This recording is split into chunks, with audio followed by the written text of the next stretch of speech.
장애인 학대 의혹을 취재한 김우준 기자 이 자리에 나와 있습니다. 김 기자, 네. 여전히 해결해야 할 숙제가 많다고요? 네, 그렇습니다. 원장 이 씨에 대한 철저한 조사가 시급해 보입니다.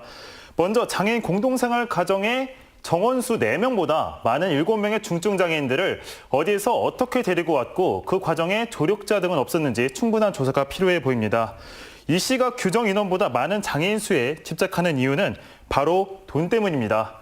실제로 장애연금과 수급비, 거기에 활동보조 바우처까지 포함한다면 최중증 장애인은 국가로부터 한 달에 최대 800만 원까지 받을 수 있습니다. 장애팔이 장사라는 말까지 나오는 이유입니다. 네, 장애팔이 장사라. 이런 말이 아주 인상적이군요.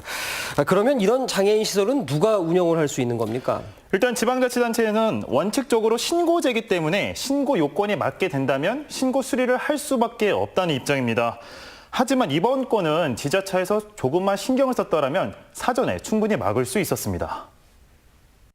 이번에 문제가 된 공동생활 가정에서 자립생활센터를 비영리 민간단체로 등록한다고 했을 때 저희들이 이걸 어느 정도 예견을 했어요.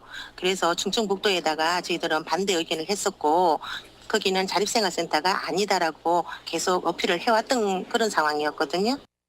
네, 그렇다고 하면 충북도청과 보훈군청의 책임을 묻지 않을 수가 없겠는데요.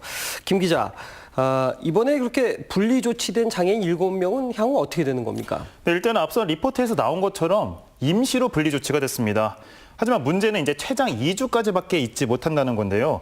2주 후에는 가족품으로 돌아가게 됩니다.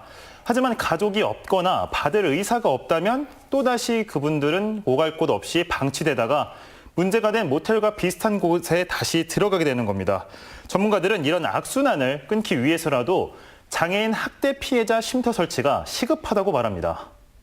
그냥 공간만 제공하는 허울뿐인 쉼터일 뿐이죠. 그러다 보니까 학대 피해자 지원이 제대로 이루어지지 않고 있습니다.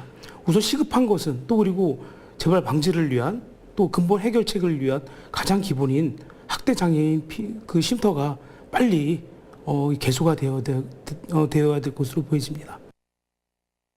실제로 여성, 노인, 아동 등의 쉼터는 법제화가 돼 있고 설치까지 됐지만 장애인을 위한 쉼터는 전국에 한 곳도 없는 상황입니다. 네, 잊을만 하면 터져나오는 장애인 학대 사건. 이번 사건으로 장애인 쉼터에 대한 공론화가 필요해 보입니다.